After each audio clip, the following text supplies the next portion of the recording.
What's up, everyone? Welcome in to Around the Felt, Season 2, Episode 7, NFC North edition. A stacked division on deck today. I'm looking forward to jumping in with my pal, Reagan. Reagan, how you doing today in this fine Monday afternoon?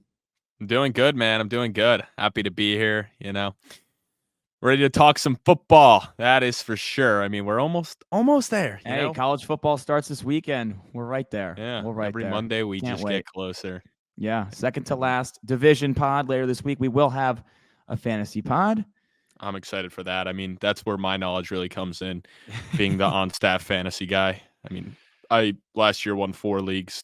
Colin was in multiple ones that I was in. Dave was in the same league I won. So, I mean, I just really want to help you guys win. So I'm going to give you guys some of my best players picks, and hopefully we win some championships together. Yeah, you sound like a real team player over there, Reagan. So, yeah, I'm sure everyone will appreciate your expertise. Despite, I don't know if you won a title like any years before that, but you did have a good year last year. We'll see if you can repeat it this year. But let's get into some news. The Raiders, we talked about the Raiders last week, Reagan. They did name Gardner Minshew the starting quarterback. Are you surprised by this? No, not at all. I mean, they want to compete. Aiden O'Connell really didn't show much. I mean, Minshew was kind of a good game manager. Much. Well, no, I mean, Minshew definitely showed something. He shows that he can put a team in a position to be in the playoffs. Like, he definitely was a lot better than Aiden O'Connell was last year. I mean, when Aiden O'Connell took over, he didn't have the Raiders competing to be a game away from the wild card. Or actually a division title. So, yeah, I would say Gardner Minshew did a lot more. I mean, even in the game where the Raiders smoked the Chiefs, I think O'Connell was like either sub 100 or slightly over 100. They were just running the ball down their throat. That Christmas Day game. Yep. I said last week I thought for pure football, I'd go with O'Connell, but for fantasy, it's better if Minshew gets the job. So as Devontae Adams holder, I do like this, that Gardner Minshew got the job. I mean, he's a gunslinger. He's not going to win you playoff games, but for fantasy purposes, for Devontae Adams purposes, it should be a boost for that offense. Another starter was named. Not that this one is a surprise. Number 2 overall pick, Jaden Daniels, named the starter by head coach Dan Quinn today. Didn't really have a lot of competition. He played for 5 years in college, so he should be NFL ready. What are your expectations for Jaden Daniels this year? Fantasy stud. I mean, he's a guy. To me, it's a 2-man race between him and Caleb Williams for the Rookie of the Year. I mean, both guys are going to play, barring health, have a lot of opportunities to put up big numbers this year. I don't think they're going to be a playoff team. I mean, we obviously broke down Washington. I only had him going 5-12, but I do think he could put up big numbers still, especially with his rushing ability. So from fantasy perspective, super excited for what he could become this year. I mean, he's a guy who has number 1 upside already just with his rushing ability. Yeah, absolutely. Absolutely. I think he'll be really good fantasy-wise. I mean, the rushing just provides such a high floor, let alone a high ceiling if he puts it together passing. So that's the guy that I am definitely going to target later in drafts if I do wait on quarterback in redrafts. Did you see Tua Tagovailoa's criticism of Brian Flores today? I did not. What happened? Wow. So he was very open about it. They asked him what went wrong and what changed with Mike McDaniel coming in. And he's like, imagine you go to work and every day your boss is telling you you're not good enough. You don't deserve to be here. You didn't earn it, and just constantly belittling you. And then you have a guy come in that says, no, you're the perfect guy for this scheme. They bring in Tyreek Hill. He's like, you bring in a weapon for that, like that for me. Pair it with a coach that all he does is uplift me and provide positive comments and says, you are the guy for this. And that's really what turned his career around the last 2 years. I was like, damn, Brian Flores catching some heat here. He was always known as kind of a prickly guy, and there was a lot of turmoil, I guess, that Brian Flores didn't want to be the quarterback, but the front office drafted him and thought he was the guy, and that's ultimately why Brian Flores was out, even though Miami was not bad under Flores. So this makes sense. I believe what Tua is saying here. I don't have a problem with the Brian Flores thing. I mean, that's how I run my company. I'm kind of a Brian Flores type thing. I mean, when you and Dave get out of line, I belittle you. I freaking come at you guys and tell you guys you aren't worth it putting in the good work. So from what I'm hearing is Brian Flores is, I guess I took some bossing from his schooling. But, all jokes aside, I don't know. I mean, technically he's not wrong. Has Tua proved he's the guy yet? Sure, he could put up great numbers in the regular season. But what happens playoff time? the year before he was injured. Last year, they got smoked by, or not smoked, but they got beat up pretty good in the cold by Kansas City. So yeah, we knew that was a terrible matchup for them at Kansas City in the cold. Doesn't matter though. That was doesn't a bad matter. matchup they for were. Tua, but yeah, he didn't perform. He didn't perform. I'm not defending that. They were the greatest show on turf during the regular season last year. Everyone was loving how high-powered their offense was, and then they go into Kansas City, they get blanked. Year before, he can't stay healthy. So, technically, Brian Flores isn't wrong. He hasn't proven yet that he's a franchise quarterback. He got paid to be the franchise quarterback, but it's yet to be determined if he's that guy that can get him over the hump. This is a big year.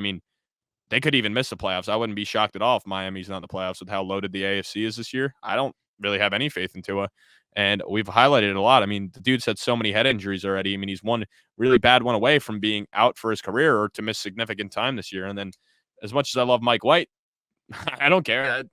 A Mike White-led Miami team doesn't scare me. So I don't know.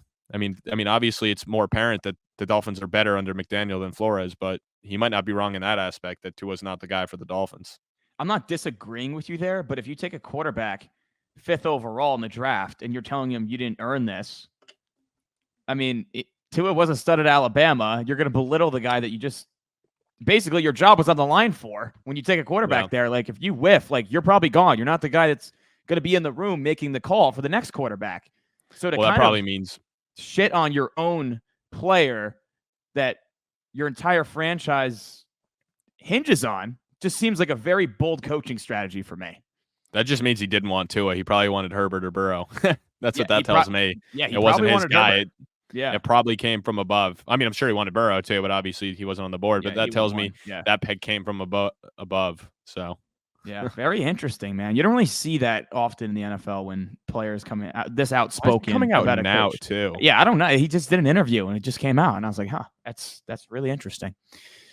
All right, to the NFC North. The Vikings made a big sign recently. Stephon Gilmore, 1-year, $10 million deal. This is Gilmore's 5th team in the last 5 seasons, which is crazy, given that he won Defensive Player of the Year back in, I believe, 2019 or 2018. Yeah. He's just bouncing around. A lot of Cowboys fans are like, I can't believe we let him go. Why don't we bring him back? Jerry Jones doesn't want to spend the money. The Vikings needed help in the secondary. They bring in a veteran in Gilmore, although they don't look like a team that's a contender this season. So maybe signing an older defensive back, just filling a hole. They had the money, but I don't know. Your thoughts on Gilmore to Minnesota? I have no problem with it. Their defense isn't great. They could definitely use it. They're not the prettiest team, but the NFC is weak. So, I don't have high expectations for them, but they definitely have enough weapons around Darnold to do some damage offensively and defensively. That's going to be the reason we're shitting on them a lot today. Yes. Oh, sorry for foreshadowing, but that's the reason why I'm not high on them is because of their defense. So, at least they're trying to make moves to compete. I don't think they'll go far, but if they do, it wouldn't shock me. It just sucks for Vikings fans that if the season's a wash, you didn't even get to see JJ McCarthy at all either. Yeah. It's season almost feels over before it started. I don't have confidence in Sam Darnold leading this team, but at least Gilmore shores up a weakness that was this unit last year. I don't know. We'll see. Maybe it helps them win an extra game or two, but yeah, I didn't change my mindset on what I had Minnesota doing this year at all with Gilmore coming in. He's not a depoy guy anymore. Still productive, though. Still productive. All right, Drock, get in here. We got questions. What's up, Felters? How's everyone's day? Good. All Giants. I don't even know when you got that bucket hat, Dave. When'd you get that? Don't worry about it. I'm a bigger Giants fan than you. Okay. Next. I do agree with that. yeah. I'm going to have to slightly disagree with that one. All right. First question. Great question. Phenomenal question. We're going Jerry Crampton. Build your perfect NFL tight end using these categories: build, hands, blocking, routes, and athleticism. We can go over each one if you guys forgot. All right. Hold on. Let me start off with build. I would probably, it's got to be active players. So if I'm going with a build, give me Mo Alley Cox's build. The dude's a monster. If I can think about it, if I get his build, he's like 6'7", 6'8". Why would I not want a freaking Frankenstein out there? Because then I can get someone else's speed and catching and stuff. Why would I not take the biggest tight end out there? I like the outside the box, and I'm going to kind of go that route as well. Jelani Woods. Jelani Woods drafted by the Colts, 6'7" out of tight end out of UVA. And I mean he's an absolute monster. Didn't get a ton of work last year, but he's got the tools. We'll take the size. 6'7" Jelani Woods. Yeah, why would you not? Hands. Travis Kelce, come on, dude. Yeah, I'd probably go with Kelsey's hands as well. Come on, dude. Come on. Blocking. Kittle, come on. Routes. Yeah, I think I would go. Dude, Kittle's I the was best just trying to think because there's some good blocking tight ends out there that are just blocking tight end specialists, so you just bring in for the packages. But I'll go with Kittle. I'll go with Kittle too. Routes. Kelce. He's basically a receiver at tight ends. Give me Bowers. Give me Bowers. You're gonna go a guy that hasn't played a snap in the NFL Bowers. yet as the best route runner. Give me Bowers. He's going to be dynamic. They're going to be using him in different spots. He might not be dynamic year one, or he might not put up crazy production year one, but I'm super excited for what he can do, especially because he's going to play a lot in the slot. Give me Bowers. Wow. I mean, dude, Kelce wasn't winning the tight end of the year 2 times at freaking Georgia. I mean, the dude was starting at 18 years old in the SEC. Dude's going to be a stud. No, but Kelce's been the best pass catching tight end in the league over the last 7-8 years. Hey, I'm taking his hands. I mean, I'm not going to glaze Taylor Swift's boy like you. Just appreciating greatness over here. All right, and last one, athleticism. Kyle Pitts. Give me Kyle Pitts. Yeah. I mean, just copy me. Yeah. Okay. How do you argue that, though? All right, fine. Give me Evan Ingram's athleticism instead. Those are the two guys that are different type of build at tight end. They're not a blocker. They're not a blocker. Give me Njoku's athleticism. I'm going Pitts. That's my guy, too. Damn. I'll go 6'7", 6'7", blocks like Kittle. Runs routes like Kelce, catches like Kelce, but as athletic as Pitts. Oh my God! Yeah, I'll take. Built the best NFL player of all time. That was a good one. I would. Yeah, no, Jared, great question. I like that one. Keep going with that, Jared. All right, fantasy question. Keep trade cut for Dynasty. Jaden Reed, Jordan Addison, and Christian Watson. I'm keeping Addison. I'm going to trade Watson, and I'm going to cut Reed. And this is because I'm going off the scale as who I think has the highest ceiling. And that would be Addison. Year one, he had pretty much the most production out of any of those guys. I mean, obviously, Watson had Rodgers and dealt with some injuries. He put up some sick numbers. But I like Addison because it's just him and Jetta's there, where the Packers, we're going to get into it later, their depth is ridiculous. But there's like 6-7 guys at the wide receiver position that I think could have a big impact this year. So to me, and then I just compare Watson and Reed. Reed's a smaller guy in the slot. Watson's a guy who obviously has had some injury concerns, but he's just so dynamic and has such a higher ceiling to me than Reed, where I think Reed could be more solid for my fantasy team. But if I'm going for dynasty and long-term, I want the guy that has the boom potential to be a top 12 guy potentially. And Jordan Love's number one target, where I just don't see Reed ever getting to that ceiling. What kind of potential? Top 12. No, you said what kind of potential does he have? You got the boom potential. Boom, boom, boom, boom, boom, boom, boom, boom. I'm going a completely different route. Jaden Reed. Explain what we just did there. Do you get it? No, I don't get it at all. No, Colin's only on Twitter. Damn. Is that a TikTok thing? I mean, it's Big AJ, it's Big like Justice. Instagram. Yo, sorry, I don't make TikTok dancing videos like you, Rickens. No, I'm going a different route. I am starting Jaden Reed. I am benching Jordan Addison. I'm cutting Christian Watson. Watson, I have no faith in him staying healthy. He's dealt with hamstring injuries his entire career, and although he thinks he might have figured out why, just with that long frame of his and that he's a straight line burner, I don't believe in his profile, and I don't believe in him staying healthy.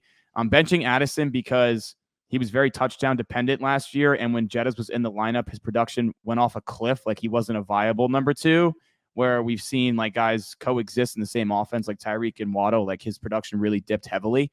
And then I'm starting Reed because last year he led the Packers in receptions and receiving yards as a rookie. Also had 10 touchdowns, and they also utilized him on in the ground game as well. And he was really productive in that regard. I do agree with you, Reagan. Really crowded wide receiver room. They have so many young, even tight end room, so many young targets. So there are a lot more mouths to feed, but it's also the same thing for Christian Watson. But I'm going to go Jaden Reed, bench Jordan Addison, who apparently has not had a great camp, and cut Christian Watson. Yeah, I mean, I get it. You're a little biased. I know you like Michigan State a lot, so I mean, I Hey, was trying to no, give the that fans was an unbiased take. perspective. Okay. Unbiased perspective. That was all facts. That was all No, stats. sure. Yeah, sure. But yeah, no, I agree with you in the aspect that it's definitely a Watson versus. No, wait. You're down on Addison. No, I find that very, very shocking. I mean, he had I the am more down on productive Addison. season than Reed. Yeah, A lot of, he and was. He it did. wasn't even with Kirk Cousins either. I know, but I don't believe his ceiling's higher with Sam Darnold, and now Justin Jefferson. As long as he's healthy, yeah. And then I mean, to start the season, there's no Hawkinson, but there is Hawkinson going to be there as well. So I don't know. I'm just not a big Jordan Addison believer at this point. Yeah, I guess 900 yards and 10 touchdowns doesn't make you believe as a rookie. Like I said, Malik Neighbors will probably put up similar stats this year, and you'll be loving him. Just saying. I'll put up better stats. What is Josh Jacobs' range of outcomes this season? It's wide. It's very wide, in my opinion. I think he has top 5 upside if he returns to 2022 form, in which he led the league in rushing. Also, this Packers offense scores a shit ton of points. In the second half of last year, they really turned it on with Jordan Love at the helm. So in that high-powered offense, if he gets back to 2022 form behind a good offensive line, he can be a top 5 back. But also, he was one of the worst running backs last year in terms of explosive rate and yards after contact. And this is after he led the league in touches the year prior, nearing almost 400. So maybe he had some wear and tear. I don't know. But if he looks like he did last year, then he could finish RB24, that kind of range. So I think it's pretty wide. Top 5 upside, but also bottom tier RB2 downside. Yeah, I mean, I'm not touching him. Obviously, the good thing is A.J. Dillon's still there. Bum. Never worked Terrible. out. He's terrible. Even a hurt Aaron Jones was so much better than A.J. Dillon last year. Yeah, and I mean, the whole move is a head scratcher. I mean, I get he's younger and cheaper than Jones, but Jones is very efficient and like one of the biggest reasons why they beat Dallas and got on that roll at the end of the season where they won 3 straight to finish it, then went in and stomped out the Cowboys, and then were giving it to the 49ers in the first half. So yeah, Aaron Jones was a beast in the playoffs. I don't fully understand that move to then bring in Josh Jacobs, who had coming off of a terrible season with the Raiders. I don't have a lot of confidence in him. Lloyd. They drafted, and that's what I was going to get into. I mean, if there's any guy I want to take a shot on, I want to take Marshawn Lloyd late in all my drafts. I mean, I've been stashing him away in baseball. He's definitely a guy you want to have in Dynasty because with Josh Jacobs' contract and him being a running back, it's not a lot of money. It's easy to get out from under it. So even if Jacobs is there and the majority of the touches go to him this year, I still like Marshawn Lloyd long term there. So Dynasty, I'm trying to get him and take him late in best ball drafts because, I mean, I really just don't believe in Josh Jacobs, and I would not touch him in redraft leagues.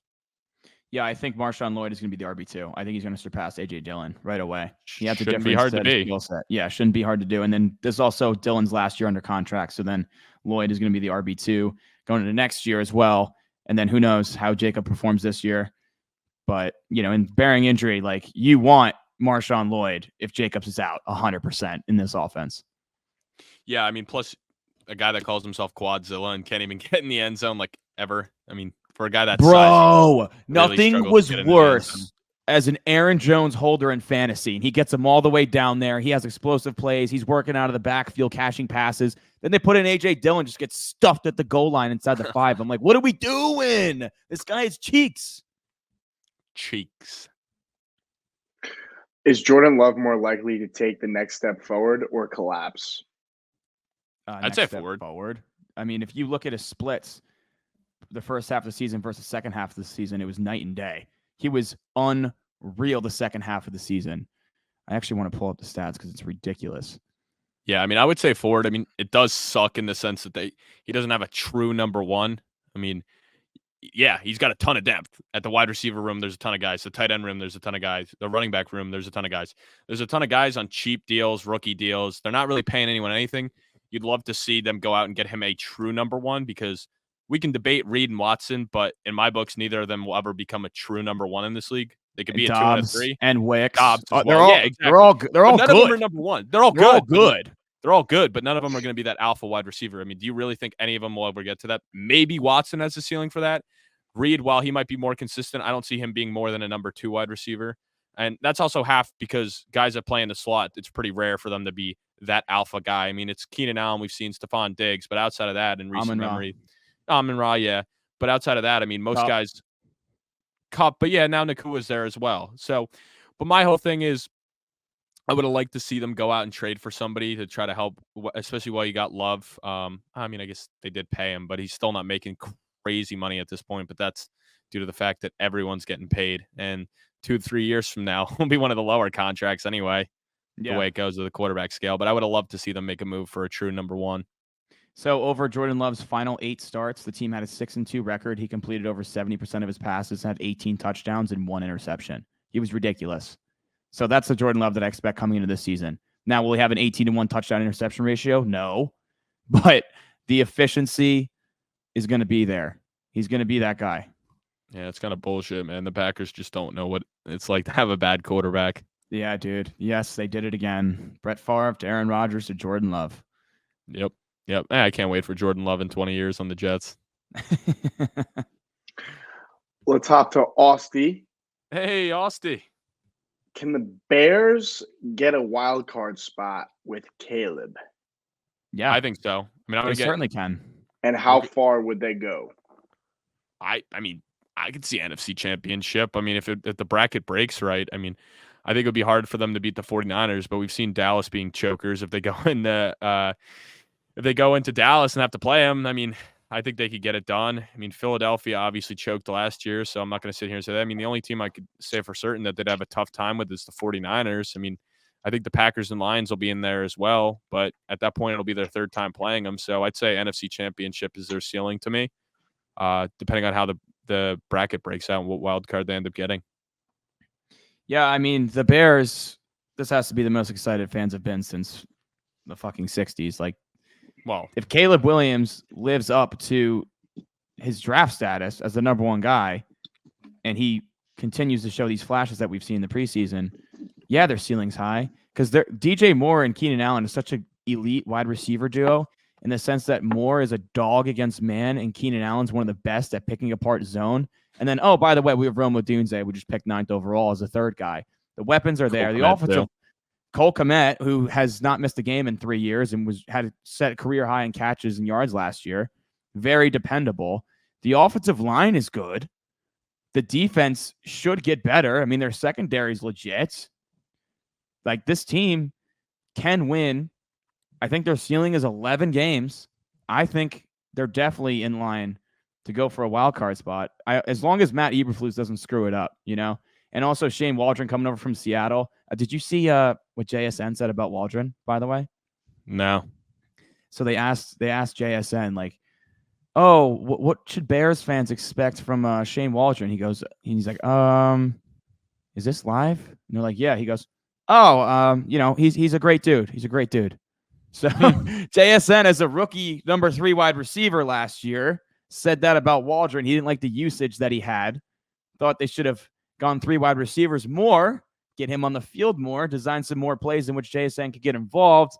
So that's why I'm kind of tempering expectations for Odunze. And I think the thing that would hold back this Bears team would be the coaching staff. But I don't know if they can make the NFC Championship game. I think they can certainly make the playoffs. Divisional round is probably their ceiling. I don't think it's just really difficult for a rookie quarterback to win playoff games. We saw it last year with CJ Stroud, but it's just very rare.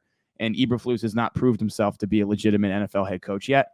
So that's what has me a little bit worried if you have to go up against a team like Detroit or San Francisco that were in the NFC Championship game last year, or Philadelphia has been in the Super Bowl. I'm not going to mention Dallas. They choke every year. And then, Green Bay too, which Green Bay owns Chicago. So if they met up in the playoffs, I don't know about that. But yeah, I don't know. I think divisional round is their ceiling, but they can certainly make a run for the playoffs. Yeah. And I think that's funny that you're watching clips on Twitter while me and Dave are on TikTok just getting total brain rot. My Twitter feed is just fucking football, dude. It's all I see. Yep. Yeah, that's my TikTok feed. Definitely. Yeah, I'm sure it is. Not people dancing all day. Yeah, I'm sure it is. Boom, boom, boom, boom, boom, boom. Boom, boom, boom, boom, boom. That's 5 booms, baby. Are the Vikings the worst team in the league? No. Not the worst. They're definitely, I think they're going to be one of the worst. I think there's a very good chance of picking in the top 5. And if you're a Vikings fan, You'll take it because you obviously don't have the guy that you were all excited for this year in JJ. I mean, do you really want Darnold to show out and put them in a spot where maybe they make the playoffs? If you do make the playoffs, you're not going to go far. And then on top of that, then it creates a whole controversy going into next year because Darnold played well enough where it's like, maybe he's the guy. And then, and it's not the worst problem to have, but I'd rather just have the season be a wash.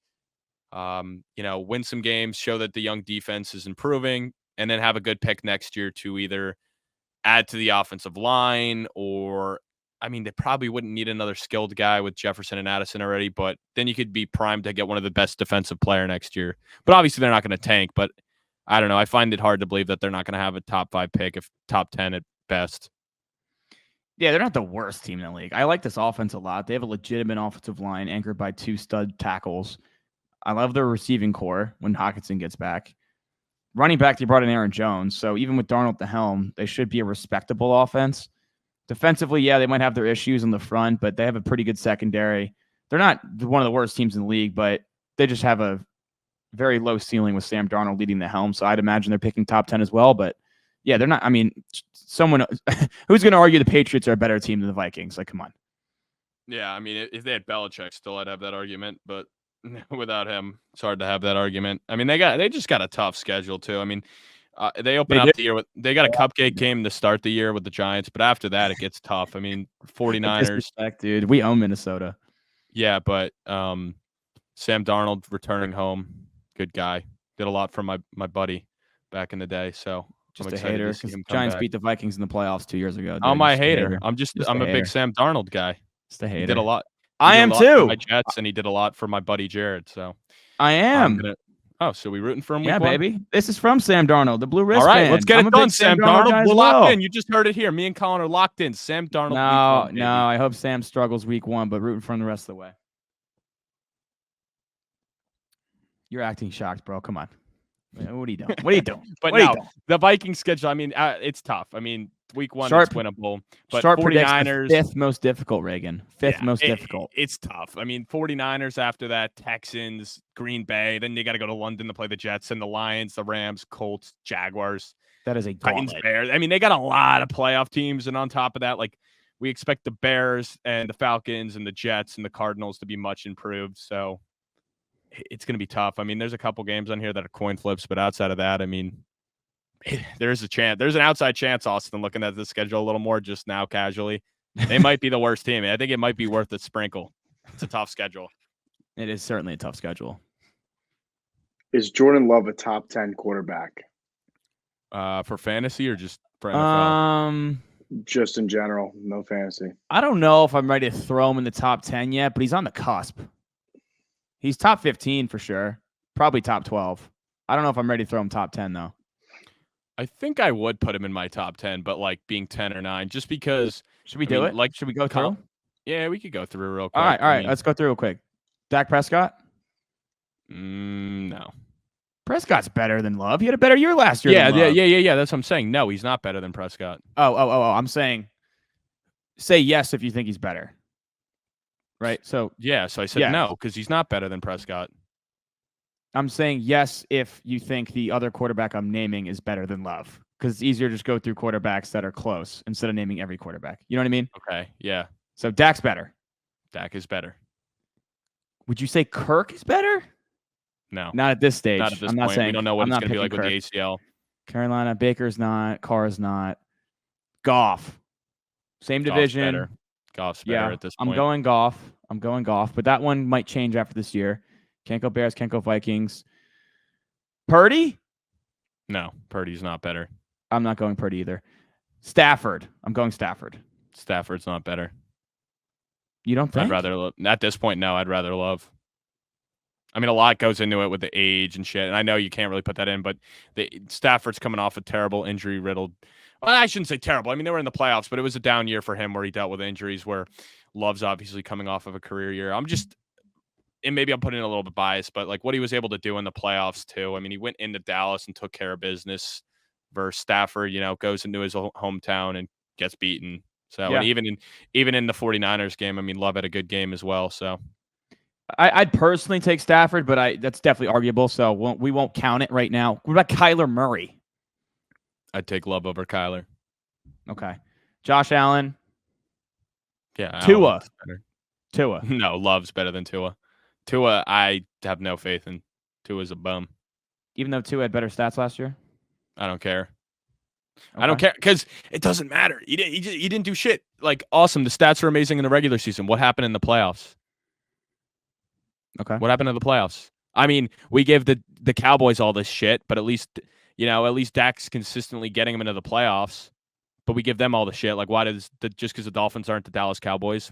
They're the AFC Dallas Cowboys. We said it last year. I still think that they are the AFC Dallas Cowboys. All right, I'd probably take Tua right now, but Aaron Rodgers. That's tough. I mean, I guess I got to go Love. I can't be biased. I mean, Rodgers didn't play last year. It's still to be determined. Jesus Christ. Okay. CJ Stroud. Yeah. Stroud. Trevor Lawrence. Oh, that's easy. That's Love. Okay. Can't go Colts. Can't go Titans. Lamar Jackson. Yes. Yep. No one on Burrow, Pittsburgh. Yep. You're not going Cleveland. Burrow. Yes. That's 6 for sure. Mahomes. Yep. 7. Herbert. I'll take 8. So that's 8. You're not going anyone Vegas, anyone Denver. So that's 8 for sure. Yeah, and a you couple didn't ask borderline. Hurts is 9. Oh, for shit. me. I forgot Hurts. Yeah, I forgot Hurts. Hurts is 9. But still, that's him. He's in at 10. So that's 10. There you go. Yeah, you said 9 or 10. There's a couple that you could debate. Yeah, I mean, he's in that 10 to 12 range. Yeah. We just did it for you.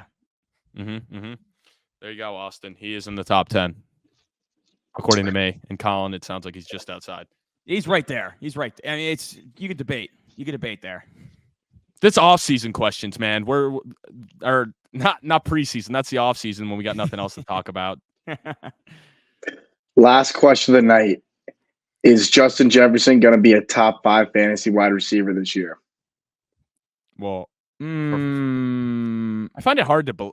It's so hard because we're assuming fully healthy everybody. Justin Jefferson just was quarterback proof. Even last year, he had over 1,000 yards in 10 games. You know what I mean? Like if Darnold is just decent, Jefferson should get a ton of volume. But there's so many good receivers. You know what I mean? Like you got to think Tyreek's up there, CeeDee's up there, Chase is up there, Nakua, AJ Brown. I mean, Garrett Wilson's getting drafted high, but that's a big question mark. Am I going to take him over Justin Jefferson? No. I mean, I'd put him in my top 5 because I would at the end of the day, the talent's there. We expect Minnesota to have a terrible defense, which means they're going to be trailing from behind a lot. I don't expect them to be up in a lot of games. So it's going to be the game script's always going to be in his favor where it's not the Aaron Jones show in the fourth quarter to run it out. So I do think barring any injuries, he will end as a top 5 fantasy wide receiver. I still think he has that top 1 upside just because he's so freaking talented. But yeah, it'll be interesting. But yeah, until he proves like that with Sam Darnold, that he can't get it done, I'm going to draft him there if he's in my draft. I think he's going like 6 or 7 range, which could end up being a huge steal. I mean, who would have thought? Absolutely could be. He was number 1 last year. Yeah, if you told me last year that Justin Jefferson would be a mid to late first round pick, I'd be like, no fucking way. But now I'm saying yes fucking way. Yeah, I mean, he averaged over 100 yards per game last year. But also, if you look at what DJ Moore did, which we saw him last year go for 1,300 yards with Justin Fields at quarterback.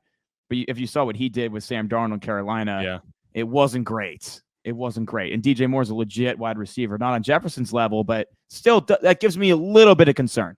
In fairness, that's the only wide receiver Sam Darnold's ever had.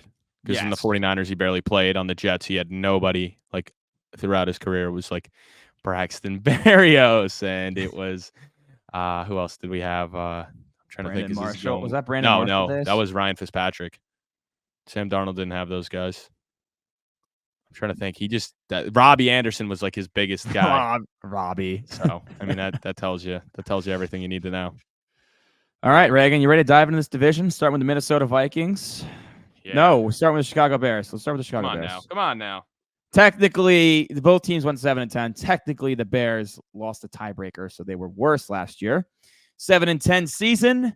Their win total for this year set at 8.5. Some key losses: Eddie Jackson, Darnell Mooney, Yannick Ngakoue, Justin Fields, Cody Whitehair. Some key adds: Keenan Allen, DeAndre Swift, Kevin Byard, and Gerald Everett. I love the additions that this team made in the offseason. They do have a pretty easy schedule. Sharps predicting the 3rd easiest in the league this year. Reagan, how high are you on the Bears? Dude, I'm super high on them. I mean, one of the biggest reasons is they finished out the year very strong. I mean, it started off very bad for the Bears, but they showed some flashes, especially after that Montez Sweat trade. It seemed like everything flipped on the defensive side of things. They weren't that defense that was giving up 30 points a game. They were keeping them in it. I mean, the offense is always going to be limited. I think at this point we kind of know what Justin Fields is. But adding Caleb Williams in the draft, love it. I mean, I think he's a shoo-in to win Offensive Rookie of the Year, barring injury.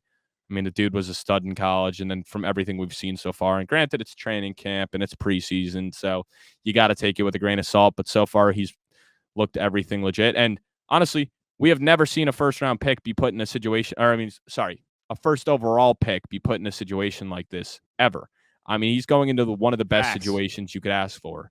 I mean, he's got 3 stud wide receivers. He's got a great tight end. They go out and get DeAndre Swift coming off of his best career season from the Eagles. And it's not like the Bears don't have a bad line, so I expect him to be able to have a good season. And especially when you have those weapons, you can't stack the box. So excited for what Swift can do. And then the defense is good. So everything checks out. So I got them going 11-6. I'm super high on them. I mean, I know you said you thought that was their ceiling, so I guess I think they're hitting the ceiling, but I really do think this team could be pushing for the NFC Championship, depending on how the bracket comes out. I mean, the NFC's weak. A lot of these teams have proven that they're not, choke come playoff time outside of the 49ers. And obviously the Lions showed out a lot last year, but you play the Lions twice in the regular season. So the team's going to find out a lot during the regular season and adjust. And we've seen it before. Mark Sanchez was able to bring the Jets to the AFC Championship in his rookie year. So I could see Caleb doing it to the NFC Championship. So 11-6. That'd be crazy. I got 10-7, Reagan, similar wavelength.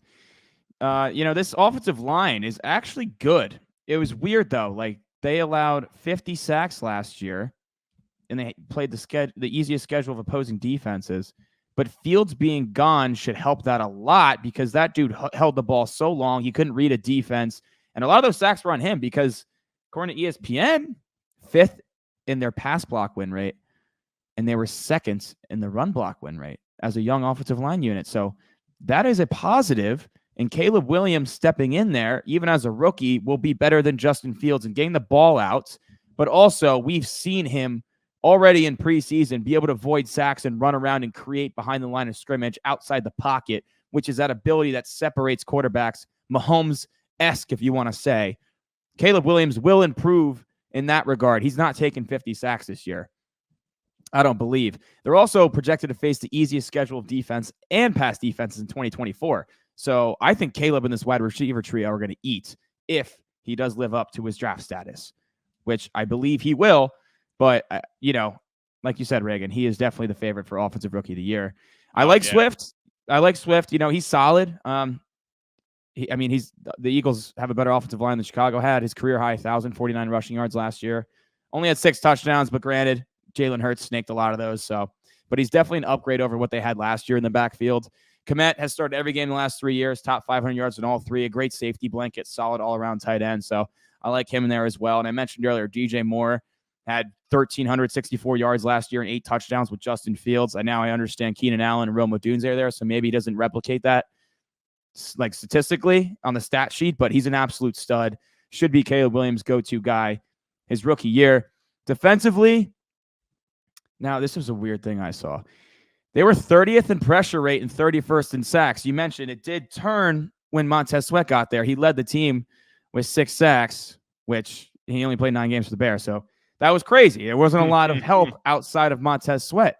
Did you know the only quarterbacks they beat last year? Bryce Young, Aiden O'Connell, Sam Howell, Josh Dobbs, Taylor Heineke. They beat Kyler once he returned from injury. They did beat the Lions once, so they beat Goff. That's not the strongest schedule of quarterbacks. It's a lot of guys that are backups now. And Bryce Young, so. Who will be a top 12 fantasy quarterback? If you haven't seen that video yet, go check it out on YouTube, Reagan, saying Bryce Young could be a top 12 fantasy quarterback. It's blowing the fuck up. But yeah, I mean, they're going to have to step up their game this year. Hopefully a full season of Montez Sweat. They were also in the running to get Judon from the Patriots. I don't know if you saw, but the Falcons and the Bears both offered a 3rd-round pick, and Judon got to choose. He chose Atlanta. If they would have gotten Judon, that would have been huge for this defense. But Fortunately, it didn't happen. I love the linebacking duo of T.J. Edwards, Tremaine Edmonds. Edwards topped 150 tackles for a second straight season, was fifth in run stops in the league. So that's a great tandem. The secondary is awesome. Tyreek Stevenson was awesome as a rookie with 4 picks. Jalen Johnson also had 4, was an all-pro. He was first in Pro Football Focus's coverage grades amongst all corners.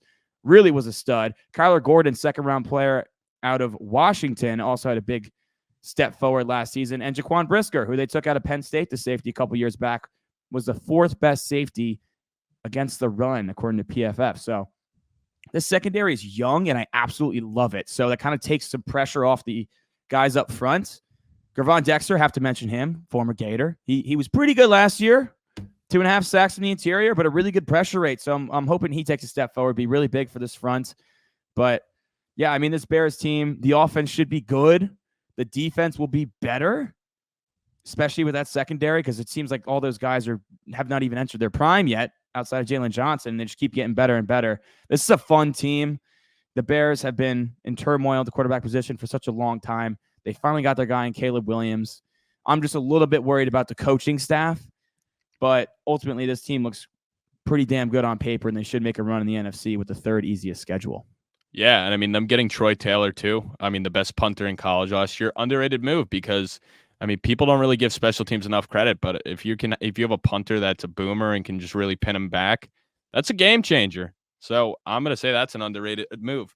I mean, the only thing with taking a Dunze, I mean, obviously the dude's gonna probably be a stud, but that pick was questioned a little bit because obviously there were a lot more holes on the defense, and at that point, not one defensive player was taken, so they had their choice of picks. But I guess they knew. I mean, and as a Jet fan, I know we were going to take them at 10, so I'm kind of pissed about that, a little salty. But I was a little shocked that they didn't go a defensive player just because that's where they have more issues right now. And obviously, they had their choice of guys. Yeah, I was surprised too. I ended up thinking they were going to take Olu Fashanu because that was Caleb's tackle in high school. So I thought they could have made a strong offensive line unit even better and getting Caleb's guy. But they were set on Rome Odunze. They got him. And you definitely could have made the argument that you got Byron Murphy or Dallas Turner or Latu to add another pass rusher across from Sweat. It's clear that they are trying to still add that guy. I don't know. It seems like they're not going to get it done before the season, but I think that's their biggest weakness right now as a team. Who is your MVP for the Chicago Bears? I want to say quickly, shout out Muddy. He went to college with Olu and Caleb Williams, and he was texting with Caleb Williams when he got drafted. Congratulated him. So wait, went to high school with them?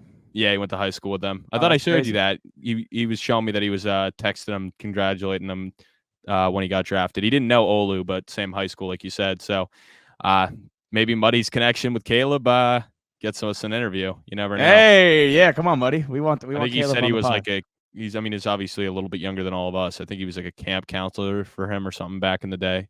But said he's a good dude. And from everything I heard, Caleb Williams is a down to earth type of guy. So we'll see what happens. Sweet. Who's your MVP for the Bears? Well,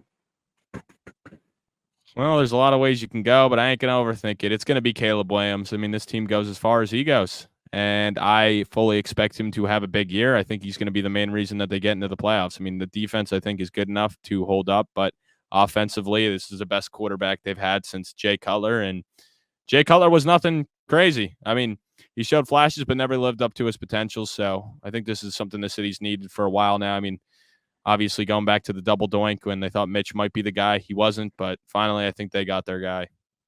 I agree. Caleb Williams will be the MVP. Could throw for over 30 touchdowns as a rookie, 4,000 yards, add some juice on the ground as well. Caleb Williams, the MVP, which also means he's the rookie of the year. Don't have to go into that one. Your X factor for the Chicago Bears. Yeah, it's Montez Sweat, a guy they traded for at the deadline last year, gave him the contract. Obviously, you said he had 6 sacks once he joined the Bears, but he needs to be up to that double-digit level, pushing 15 to be the X factor, and I think he can do it. I mean, they really need to get pressure from the outside. I mean, it's kind of hilarious and just embarrassing at the same time that you trade for a guy midseason and he still leads the team in sacks. So what does that tell you? So he's got to be the X factor. If they can't get pressure, it's going to be a long season on the defense. I mean, that secondary is great, but it doesn't matter if the quarterback's got 5 to 6 seconds to sit in the pocket and pick you apart. So I like that. That's a good pick. I believe last year was his first year eclipsing double-digit sacks, so he's going to have to stay on that trajectory. Yeah, last year he had 12.5, which was good. Before that, he had 8, 5, 9, and 7. So he needs to stay on that trajectory. That's a good pick. I went with Shane Waldron in part of what I heard JSN say, and it seems like they weren't in love with him as the offensive coordinator in Seattle. DK Metcalf didn't have as productive of a season. Geno Smith took a big step back. Now, is that on Waldron or losing their OC from the year prior? I don't know, but I want to see Shane Waldron work with Caleb Williams and get his guys involved. And hopefully, I mean, they have the talent to be a high-powered offense. It's on his shoulders to lead Caleb in this charge to get it done. So I'm going to go with Shane Waldron. Depoy for you. Are you going to Sweat? You going back to the well?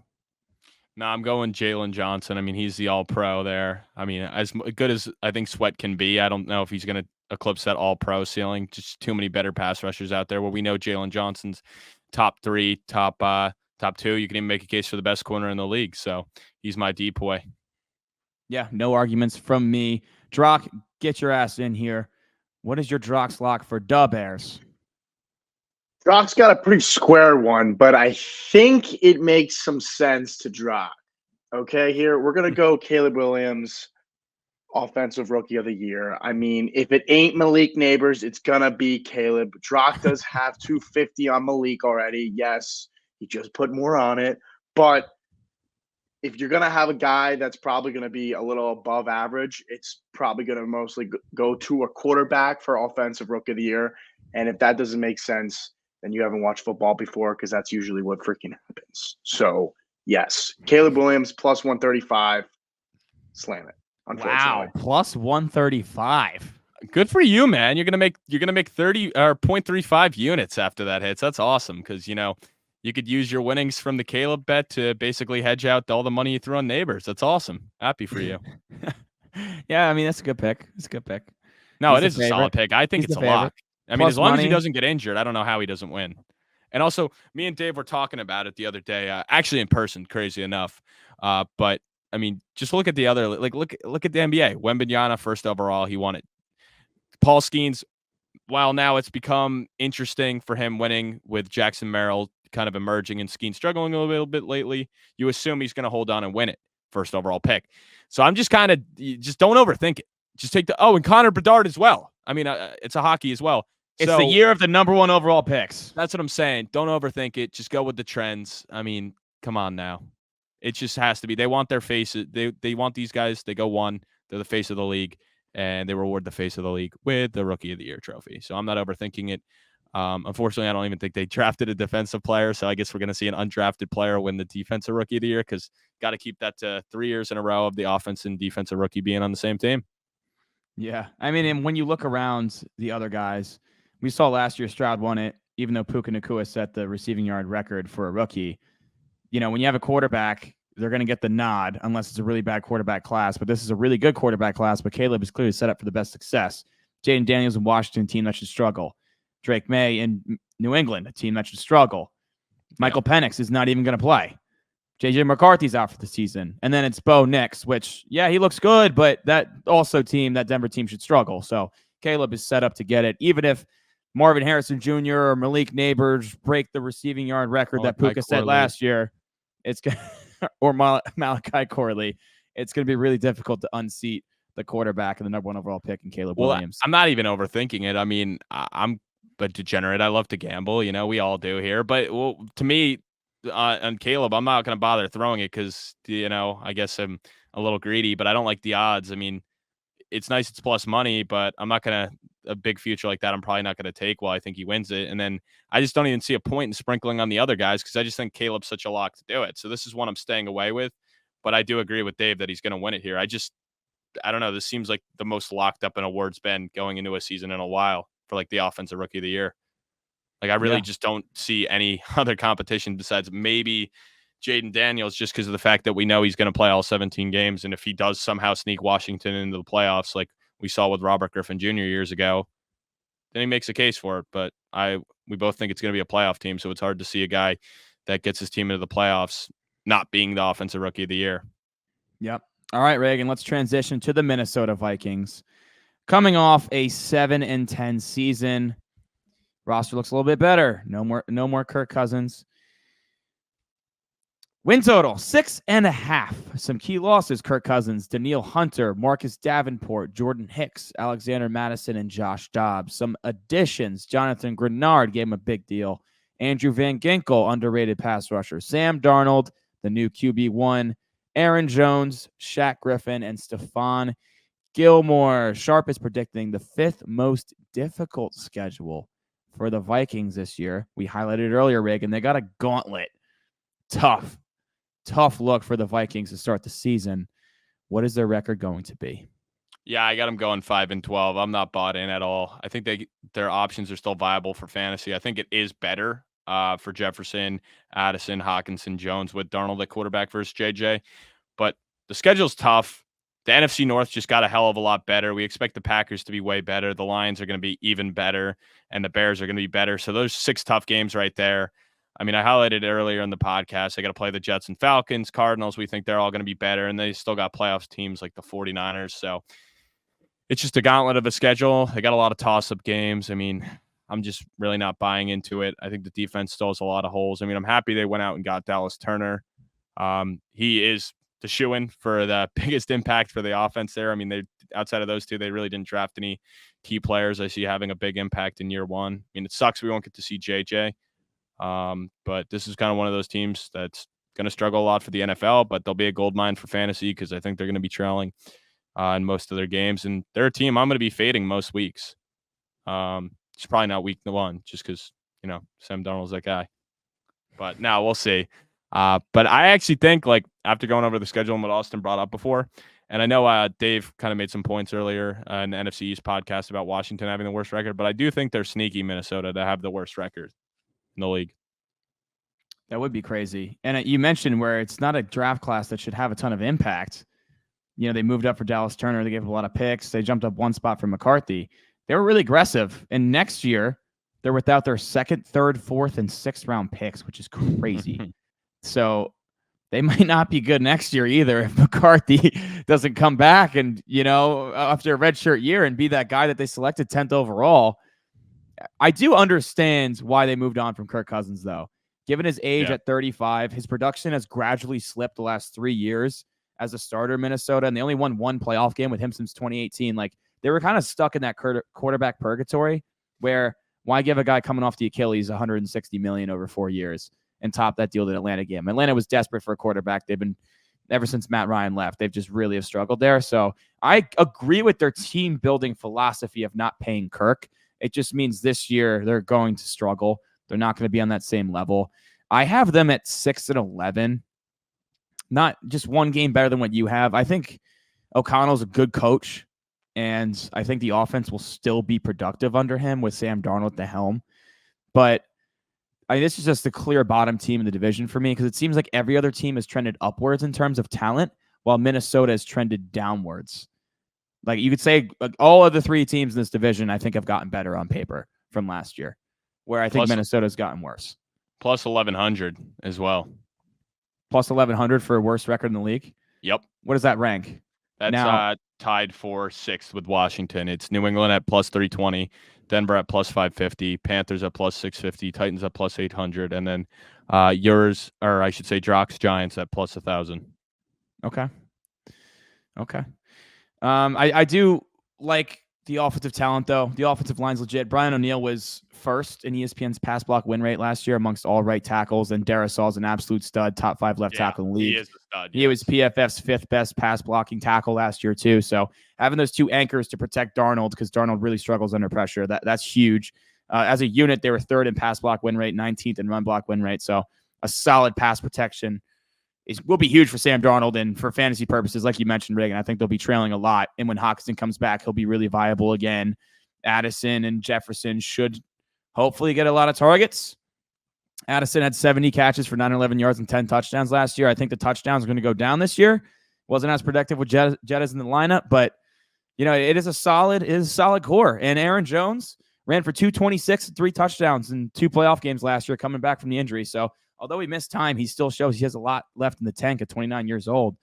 So, I mean, defensively, Flores did turn this defense around because it was absolutely terrible. And they were like pretty respectable last year. Their front is just bad. They lost their guy in Danielle Hunter, and although Jonathan Grenard had a career year last year with 12.5 sacks, that was on a much better Houston defensive line. Ginkle only had 6 sacks, but he was 10th in the league in pressure rate, so it's solid. Jonathan Bullard was good against the run. Harrison Phillips is a beast against the run in the interior. So, I mean, they're a better team against the run. But, yeah, I don't love their secondary. Byron Murphy wasn't great last year. Harrison Smith is going his 13th season. So, at some point, it's going to catch up to him. Although I think Flores is a really good defensive coordinator. I don't love the talent that's on the defense right now. And Sam Darnold just does not give a high ceiling for this team. So, ultimately, 6-11. I think they're clearly the worst team in this division. Yeah, and I'm honestly with the Vikings too. Wow, my mic, does it sound a little different now? It sounds really good. Yeah, I guess my audio was kind of lower. Has it been hard to hear me all pod or not too bad? No, you've been fine, but it just got really, really good. Yeah, so those of you listening in the car, you're welcome. Really, really. Yeah, that's a boom. But yeah, anyway, another guy that I would target late in your fantasy drafts, Ty Chandler. If Aaron Jones is going to be the guy, but he's a guy that's dealt with injuries over his career. I don't know if he's ever played a full season at this point. Ty Chandler was the lead guy down the stretch because the Alexander Madison experience did not work out. So he's a guy I would definitely target in best ball late, scoop him up in dynasty, and target him late in redraft. I mean, love even that if call. If you have Aaron Jones, he should be your handcuff. Yeah, I would definitely get that handcuff. I would still get him because he may even be like a flex option. I mean, I don't know for certain that Aaron Jones is just going to be the main guy without Ty Chandler being involved. Like he proved last year, he's solid. He has some juice. He deserves to be on the field. So I think it might be more of a 60-40 Aaron Jones split, but I definitely think Ty Chandler will be heavily involved. And if Jones is to miss time, I mean, he's a guy that could be a top 12 running back on any given week for fantasy. Yeah, I love that. He was very instrumental in my path to a championship last year. I had Ty Chandler at flex in the playoffs. It was huge for me. So I love that call, Reagan. You're MVP for the Minnesota Vikings. I mean, I'm just going to go with the easy pick. It's Jetta's. I mean, he's obviously a guy that's been an all-pro, a guy that's led the league in receiving before, a guy who debatable top, the best receiver in the league. So, yeah, it's Justin Jefferson. Why overthink it here? Jetta's over 1,000 yards in 10 games last year. It is Justin Jefferson. Which is X crazy. Factor. It's got to be Sammy D, right? Yeah, I mean, yeah, because I think you could make a case for Jonathan Grenard too. I mean, he's coming over. He's got big shoes to fill for Danielle Hunter. Obviously, Danielle Hunter, I believe, had 15, 16 sacks last year, so that's a lot of sacks to lose. They went younger and paid him, so I could say he could be their X factor too. That he stabilizes the defense with being able to get pressure with being paired with Dallas Turner. Really prove why they went out and gave him that big contract. But yeah, I would say Sam Darnold's obviously the biggest X factor, but you can make a case for Grenard as well. I like that. You could even make a case for Dallas Turner living up to that draft status. They moved up to get him, and they need help at pass rusher. So you can make a case for either edge rusher. Rookie of the year, I mean, it's got to be Turner. But Dallas Turner. Yeah, it's the only guy that seems like he's going to get a path to starting playing time right away with McCarthy out. So it's Dallas Turner, who was 7th amongst all edge rushers in Power 5 last year in pressure rate. Stepped in for Will Anderson and was good. He was good at Alabama. Don't count out the former Alabama kicker, Will Reichard. I mean, he could be a fantasy sleeper. Could win some championships. But yeah, no, this offense isn't going to be high-powered enough to actually do it. And at that point, when they are putting up production, I don't think they're going to be kicking field goals when they're down 3 touchdowns in a game. D-Boy, and then they're going to go for 2. Yeah, then they're going to go for 2. D-Boy, I got Jonathan Grenard. 12.5 sacks last year. He's got to be a double-digit sack guy for this defense to be even an average unit, in my opinion. Yeah, I mean, wait, you said Jonathan Grenard? Yes. Well? Yeah, I mean, he's my X factor. It's either him or Turner between the two of them on the edge. I mean, I'm hoping big things. I mean, they're going to be a big part of it. If one of them's to miss time, it's going to get ugly for this defense real quick. But yeah, I'll go with Grenard as well. Follow the money and the production. Sound the horns. Drock, what is your lock? I'm not going to lie. Can I go back one team? Because I do have another pretty good pick for the Bears. I didn't realize this was available, but now I'm seeing it. Okay. DJ Moore, O'Dunes, Keenan Allen, and Cole Kmet to each have 5+ receiving touchdowns at plus 2,000. Maybe reach, but 5 for each. I like it. Sprinkle it. Yeah, I mean, they're going to need trainer Drock out there to make sure nobody gets injured. So as long as you want to put on your trainer hat and make sure they come out there with your bucket hat, make sure everyone's good, massaging their ankles, massaging whatever they need, keep them healthy. Yeah, I mean, the value's sick. I thought it was going to be like plus 100 or some shit. So plus 2,000 is kind of crazy. You're really just betting against injuries at that part. Because I could see Caleb throwing 30 touchdowns this year, honestly. Yeah, I mean, I could totally see Colt Kmet finishing with 4 touchdowns, and that's what loses it. Or if Odunze doesn't get on the field enough. But yeah, I mean, I like that at plus 2,000 because I think DJ Moore and Keenan Allen, if they're healthy, which Keenan Allen has struggled with injuries, but if they're healthy, they both should certainly get 5 touchdowns. Yeah. What about the Vikings? While we got you here. Yeah. JJ to score 15+ receiving touchdowns at plus 1,000. It's 15 touchdowns. Yeah, I hate that. Just because that's just so much faith in Sam Darnold. I was about to say, saying it out loud didn't feel as exciting for Drock. I think he needs to go back and do some more research. No. You take your pick. You can take it. Like, I'm not going to always – I can't suck you off every time you make a pick. Sometimes I'm going to disagree with you, and this time I do. I mean, the best case for that one is if Slang in that thing comes in because he's going to freaking throw that. He's going to throw that thing. So, I mean, I don't hate it at all. It's just like – I hate it. I hate it. All right, we're done. Drock, I understand that it's plus 1,000 odds, so it's a juicy pick, but Jettis has never eclipsed 10 receiving touchdowns in a season. So and that's what Kirk Cousins. So with Sam Darnold, no. Take what you want, dude. It's Drock's lock. It ain't Ray Gun's locks. It ain't Tong's Pong lock. It ain't our locks. It's the Drock's lock show, baby. So take what you want because. If you don't take it because of us, like listening to us, because we think we're the big brain guys, and then it hits, you're going to be all up in our grill. So trust your gut. I always have been one to believe in trust your gut, and that's what your gut's telling you. That's the Drock's lock. I will say DraftKings has been offering some team specials, so that's where I'm kind of snagging some of these locks. And the Vikings, like every single team has the odds to score 1 touchdown every single game. And the Vikings have the highest odds at plus 275. So that's saying something right there about the Vikings this year. So kind of counterfeits that they'll let up a touchdown every game. No, the Vikings to score 1 touchdown every single regular season game, and they have the highest odds out of all the teams. I wouldn't touch that. Plus 275. So there's totally going to be a game where they fucking put up 0, 100%. Yeah, 100%. I'll take that 49ers game screams 33-0 Niners.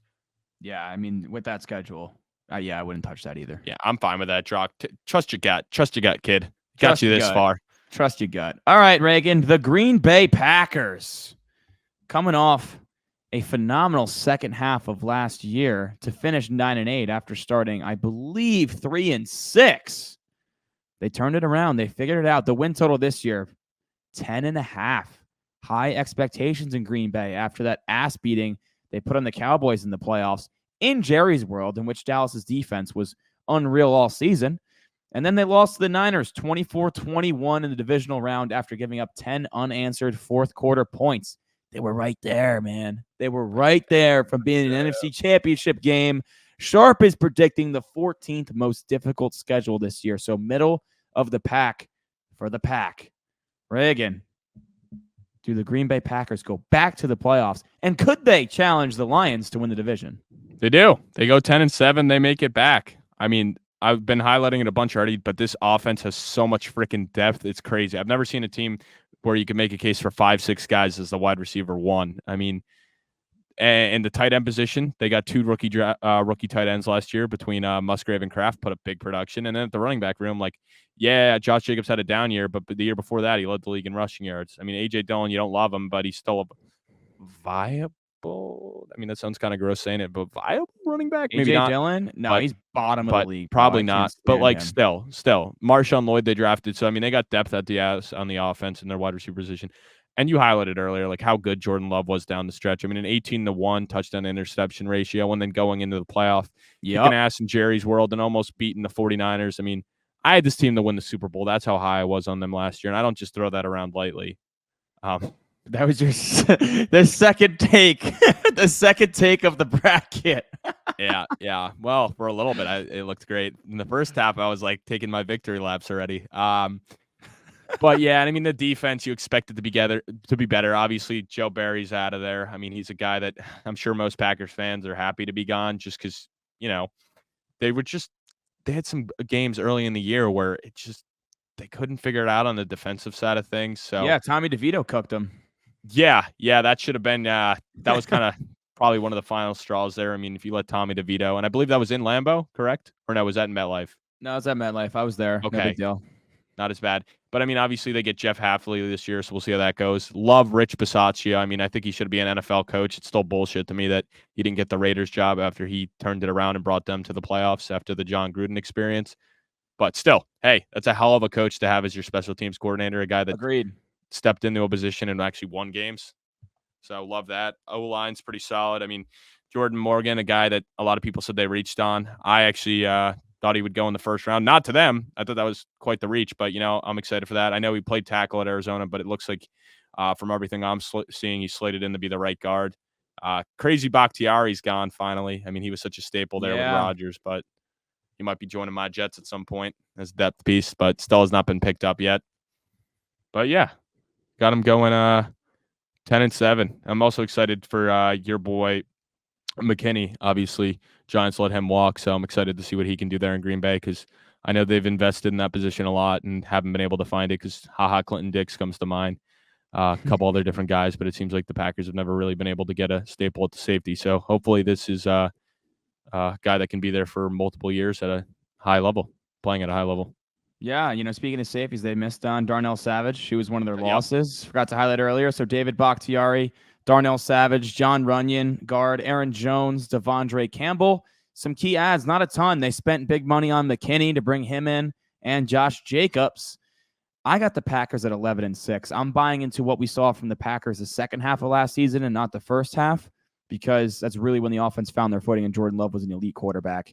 Mentioned earlier, 70% completion rate, 18-1 touchdown interception ratio, 6-2 as a team in the final 8 starts. This young wide receiver core is awesome. Jaden Reed, 64, 793 yards, 10 touchdowns.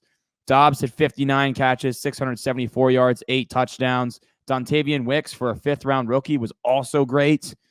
Christian Watson only played in 9 games. Again, those hammy issues, but he says he thinks he figured it out. His one leg was a lot stronger than the other, so he had to focus on strengthening the other leg so his body became more balanced, which is why he kept pulling his hammies. I'd say we could all take a tip from that, right? I mean, we all got to give the left a chance, right? For you righty dominants and vice versa. We could all probably take a tip from him on that.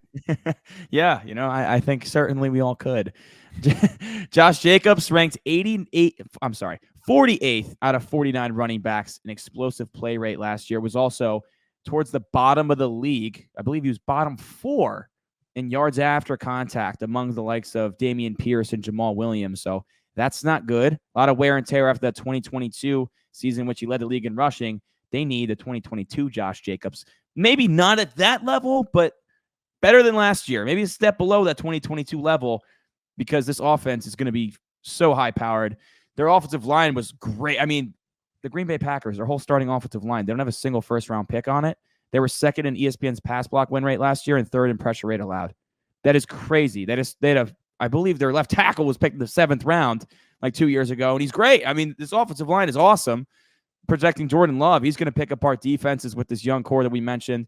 Didn't even touch on the tight end duo, Musgrave and Kraft. I mean, that's also 2 awesome young guys that can really develop into security blankets for Jordan Love. My biggest concern for this team would be defensively because they are projected to face the most difficult schedule of opposing offenses, according to Sharp, which could be an issue, but you mentioned Barry's gone, and this defense, you can't deny, is loaded with talent. First-round picks littered everywhere. They were 7th in pressure rate last year, so they're getting pressure up front. Rashawn Gary was great coming back after he blew out his knee in 2022, had 9 sacks. Preston Smith had 8 sacks. They were so productive that Lucas Van Ness, who they took in the first round last year, was more of a rotational player.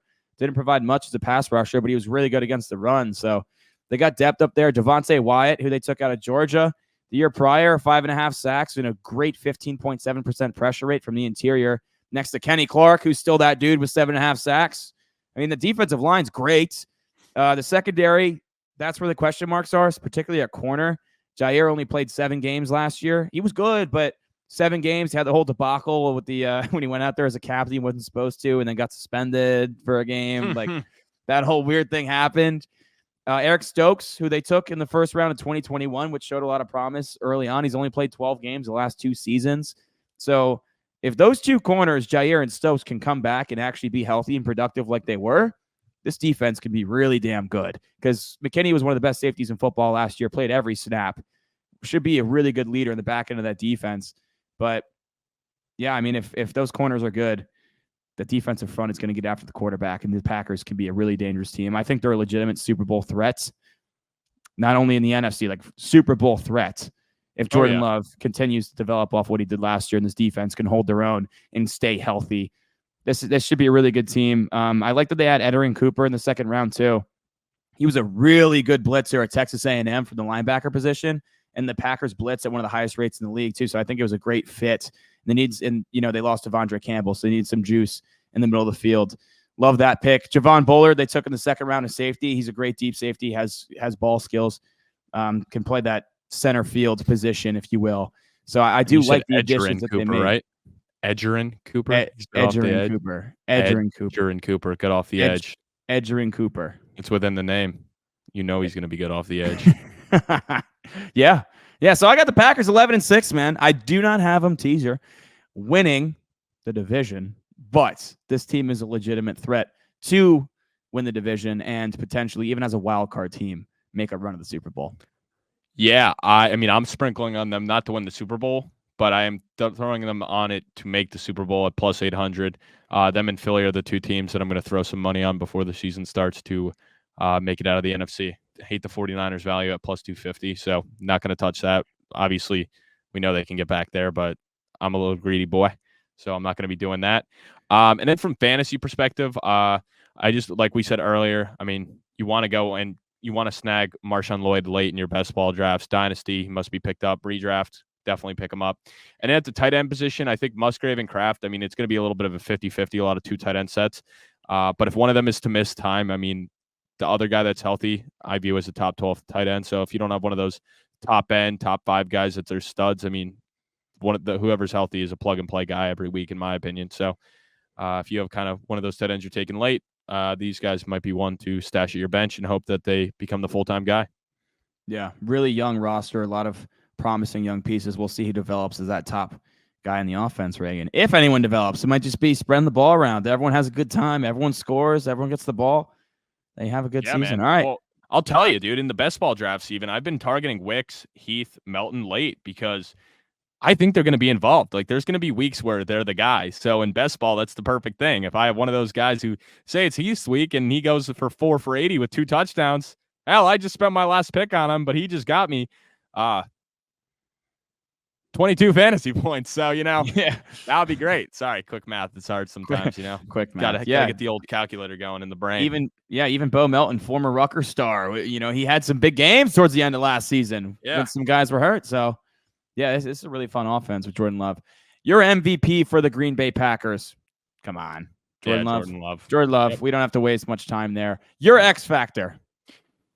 Yeah, I mean, my X factor, it comes on the defensive side of the ball. Obviously, the offense, we talked about how stacked it is already, but I went back and forth between a couple guys, but I ended up landing on McKinney. I mean, like I said, they just haven't been able to find stability at that safety position. We know the corner room's good. Jair's a stud, but we need McKinney to, he proved last year with the Giants that he's all-pro caliber level safety. So with them giving him that big contract, slight overpay in my opinion for the safety position, but still I think he ended up fetching $20 million a year. He is the X factor. 18. You need to prove 18. Okay. But he needs to be the stabilizing force in that back end, big big tackle guy.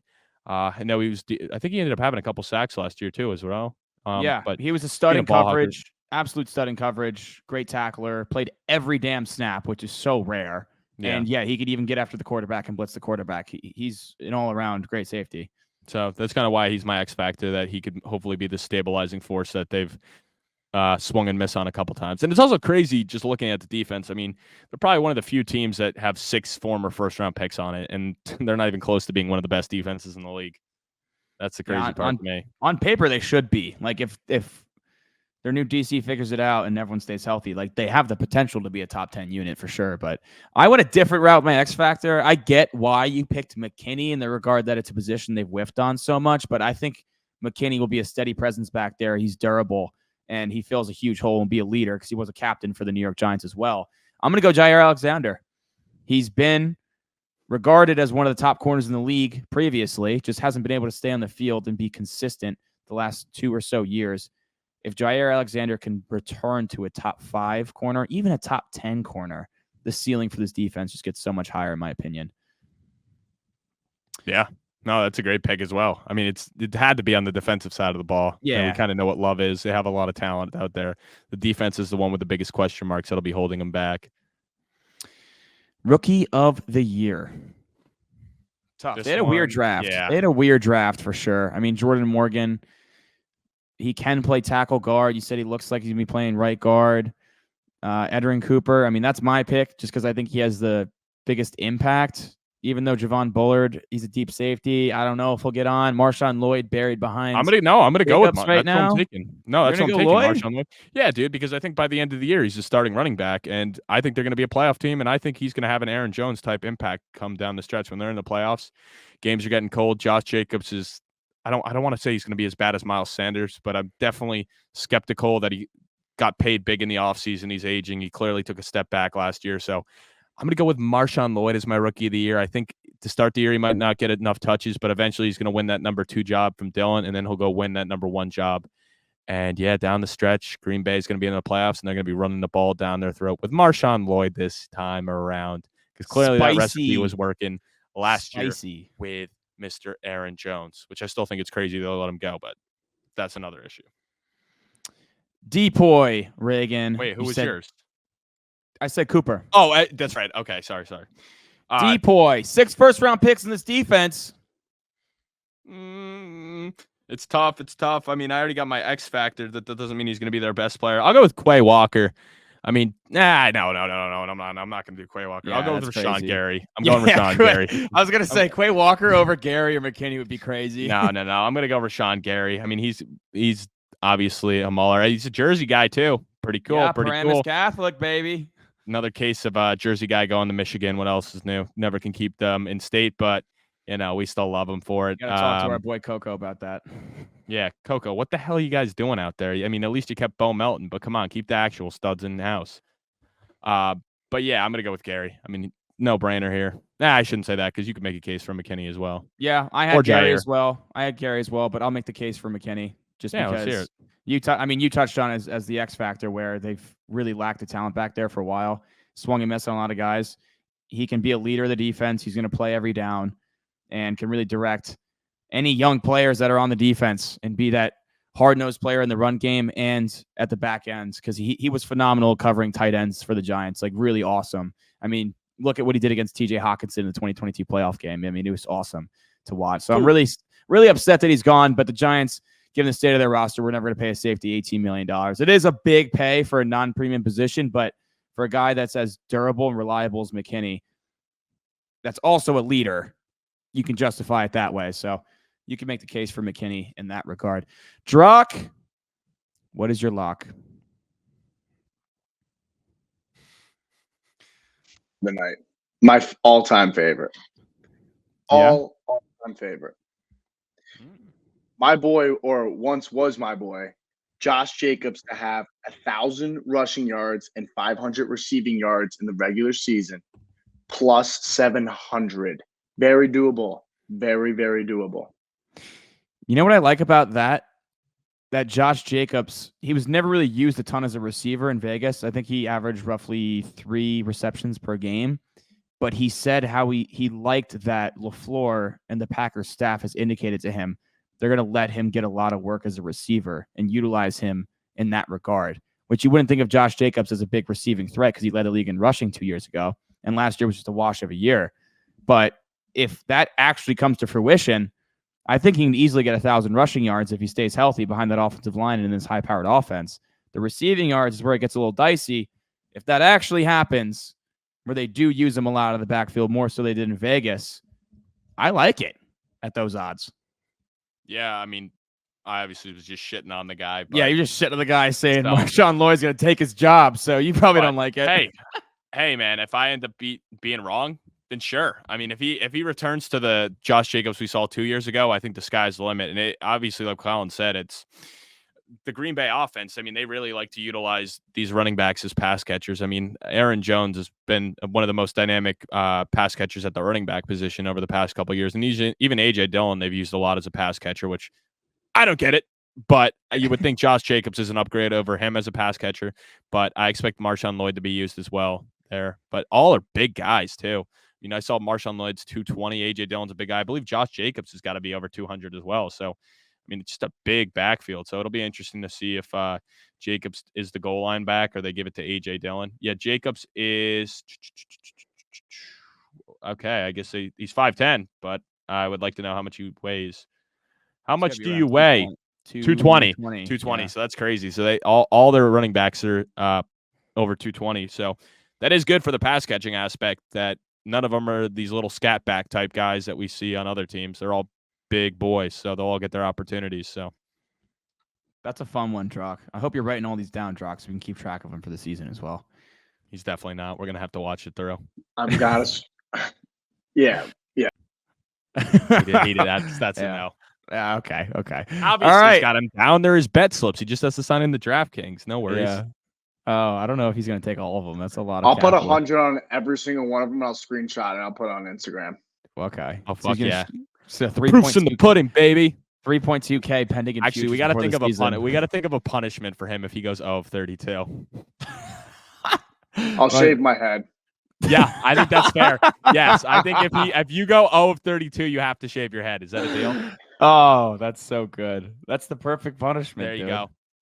And then if you go 0-32 would be really difficult to do. I think you got to shave your head and do a lap around Hoboken naked. No, the head's good enough. I'll run 3 miles in my little short shorts with a shaved head. I'll do you one bet. If you go 33%, I'll shave my head. I'll give you that. If you go 33%. How about 10%, dude? Some of these are long No, because some of them you took were even odds. I think I've taken maybe 3 that were hovering around the even odd mark. Fine. If you go 25%. If you go 15%. So what would that be? Like if you get 6 out of the 32, how about that? I will shave my head. 5. No, that's fair. That's very fair. 6. No, bro, 6. No, 6 is fair. 6 is fair. 6 is fair. That's 20%. Deal. 6 is fair. That'll be a funny one. Wow, that's awesome. That'll be a funny one come the end of the season. I know. All right, Reagan, let's wrap up this pod with the Detroit Lions, the NFC runner-ups last year, coming off a 12-5 season, man, in which they were awesome. The win total this year, 10.5, a little lower. I mean, given the state that the Packers and Bears have gotten better, yeah, that's obviously understandable. What it is. Yeah. Some key losses: Jonah Jackson, Cam Sutton, Chauncey Gardner-Johnson. Some key adds: Carlton Davis, DJ Reader, Marcus Davenport, and Kevin Zeitler. I believe they got better on paper, in my opinion. They did blow a 17-point halftime lead to San Francisco in the NFC Championship game. Brandon Ayuk broke their hearts with that crazy catch down inside the 5. But I think Dan Campbell's boys are hungry to get back to that stance to this year. Reagan, how high are you on the Detroit Lions? Last year I was low on them. This year I'm high on them. My biggest thing was, well, I'll start off. I got them going 11-6. But my biggest thing was the fact that their secondary was so fucking bad. But this year, you know what they did? They go out and address it. First round pick. They go and get Terrion Arnold, the cornerback out of Bama, who some regarded as the number 1 corner. Then in the second round, why not go double dip? They go and get Ernest Rakestraw, crazy name right now, just a crazy name, but out of Missouri. Great name. And it sounds like he's going to be good from his name. Yeah. And then in free agency, they get Carlton Davis. So they go out and get 3 corners And that was my biggest critique of the Lions last year, that they just would bleed points. Their secondary was terrible. Then they go and get Marcus Davenport, a guy we've seen be dominant in this league at points. I mean, I don't know what he's got left in the tank now, but still a good move. They went out and made a lot of moves in the offseason on the defensive side of the ball. And guess what? They kept Ben Johnson, too. That's massive. I mean, he was one of the hottest names being thrown around there in the offseason, and they kept him. So I'm super happy about that. That's one of the biggest reasons I'm so high on him. I memean, 11-6, it should be even higher, but the fact that Green Bay and the Bears are going to be even better, I find it hard to believe that they don't. I would find it hard to believe that they would go 4-0 in those games, 3-1 at best, in my opinion. And I will say, I mean, obviously the running back duo of Montgomery and Gibbs was crazy last year. But one thing I want to point out for fantasy with this team, Gibbs, his ADP's at 14. Montgomery's at 62. So Montgomery is such a value this year in fantasy, where everyone's just expecting Gibbs to become the guy. I think it's going to be a timeshare. Well, why would the Lions go? Why would they change what they did last year? Why would they change from it? Maybe Gibbs will be more involved. I mean, obviously he's more involved this pass catching. He had, 52 catches last year, so he's going to be the pass catching back. But Montgomery's still going to be the goal line guy. I mean, Gibbs, most of his touchdowns were just big runs that he ended up cashing in. But I have no doubt in my mind that even if it's like, I honestly think it's going to be Montgomery still 60-40 in the regular season. Gibbs already has a hamstring injury, so I find that to be a very risky pick at 14, where Montgomery at 62 is a steal. I would be scooping that up all day, licking my chops if I could get that. So I love that a lot. My guy loves licking his chops. Yeah, I mean, and one of the big things, they were great against the run last year, terrible against the pass. So that's another thing. They just went out and fixed all the mistakes. They're like a team that realized that was their issue, and they went out and fixed it. Like the Eagles. Very similar. Yeah. And Hutchinson, too, 11.5 sacks. You expect that to get up to 15, hopefully, this year. Definitely, I don't even know if he's a sneaky candidate, but definitely a guy that's going to be hopefully getting into that top 5, if not top edge rusher in the league conversations after this year. If he can get up to that 15 number, which I totally think he can. So 11-6. I mean, obviously Jared Goff, big year last year. And like you said, I mean, they were one choke job away from being in the Super Bowl. So sky's the limit for this team. I think it's a Super Bowl or bust year again. I have made my decision on who is going to represent the NFC in the Super Bowl. And it is the Detroit Lions. And that is going to be after a 13-4 regular season for the Lions. They are going to secure the number 1 seed in the NFC. And Reagan, if they were to get the number 1 seed, I know I texted you earlier and I said, my only concern with the Lions is if they don't win the division, I'm worried about them playing on the road in the playoffs because their offense is so high powered that when they play in a dome, it's almost unstoppable. And then I saw this stat. If they were to get the number 1 seed, 17 of their 20 games the entire season, assuming they did get to the Super Bowl, would have been played indoors. 17 of 20 games. Crazy. All they got to do is get the 1 seed, and it looks like it's going to line up pretty well for them. They are projected to face the 12th most difficult schedule this year. However, the 6th easiest schedule of opposing defenses. So here come on all those indoor tracks. Here come the shootouts. I love the Detroit Lions for fantasy purposes. Yeah. Offensively, I mean, come on. They led the NFL with 27 rushing touchdowns last year, ran for over 2,300 yards as a team. That Monty and Gibbs duo is the best in the league. Monty topped 1,000 yards for the second time in his career, had 13 touchdowns. Gibbs had nearly 1,300 all-purpose yards and added 11 touchdowns. Amon-Ra, first-team All-Pro after 119 catches and 1,500 yards. Which I called. Huh? I said, which I called before the season last year. I said my prediction for him was to be the Offensive Player of the Year, which he did not win, but you could have made a case he could have been. And he was right there. Over 100 catches, over 1,500 yards, and over 10 touchdowns, which he checked all those boxes. It's just hard when there's a guy like Tyreek Hill doing even more. Before I continue, Reagan, give yourself a little pat in the back because that's a great call out of you. Attaboy. Laporta, as a rookie, 889 yards on 86 catches with 10 touchdowns. All were top 5 amongst all tight ends in the league. Legit. Usually tight ends struggle as rookies in the league. It's a tough adjustment period because you have to pick up so much in the offense, both blocking and receiving wise. Laporta is an absolute stud. Just those Iowa tight ends, man, they don't miss. The offensive line is the best in the league, in my opinion. Both Sewell and Taylor Decker ranked top 10 in ESPN's pass block win rate. Zeitler is an upgrade over Jonah Jackson. Zeitler was a Pro Bowler last year, was awesome for the Ravens, really good in pass pro. And Glasgow was second in ESPN's run block win rate last year, which hence why they ran for over 2,300 yards. This offensive line unit is sick. And Goff, behind that offensive line, and with those weapons, has shown since the second half of 2022 that he's the guy to lead the ship here, and that's why they gave him that extension and paid him. He loves being in Detroit. He's living up to his draft status now in Detroit. The biggest X factor for me for this offense is Jameson Williams. He has only had 395 yards and 3 touchdowns on 25 catches in 18 games. They took him 12th overall, if you recall. He showed flashes in the playoffs last year of brilliance, of that big playability. He will never be an 80-plus catch guy, but they don't need him to be that because Amon-Ra works the middle of the field so well and will take all those targets. Laporta's an absolute beast. He's got to be that over-the-top threat, that after-the-catch ability, the big play ability, the home run hitter. If he can be that and progress, they don't need him to catch the ball 80 times. He doesn't have to be a 1,000-yard receiver. But this offense could hit another level. I know I was saying that all of last year, but third year, man, it's time to see it. He showed flashes in the playoffs last year. Hopefully that gave him confidence heading into the offseason, and he's going to come out and be a dog this year. I've been holding on to him in Dynasty, man. It's like, come on, now's the time. You got to finally be that guy. Defensively, you mentioned they were great against the run, Reagan. They were the third best team against the run. Oh, what'd they do? They added DJ Reader on the interior, which for the Bengals, when we mentioned on the AFC North pod, the season 2, episode 1, when Reader was on the field, they were the best run defense in the league. When he was off the field, they were the worst run defense in the league. Crazy splits for just one player in the interior. DJ Reader's that good, and he's a beast as an interior pass rusher, which would be huge for that secondary, which got toasted last year.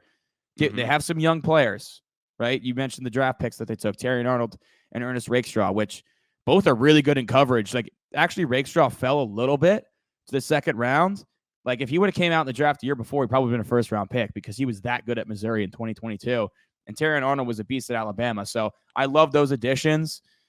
Should really boost the secondary. Aleem McNeil was great pass rushing from the interior as well. Had 5 sacks, over 10% pressure rate. Mentioned Hutchinson, 17.4% pressure rate, was 11th best in the league. 11.5 sacks. So his rookie year, I believe he had just under 10 sacks, I think, but his pressure rate was a lot worse. So he's showing that he's still going up.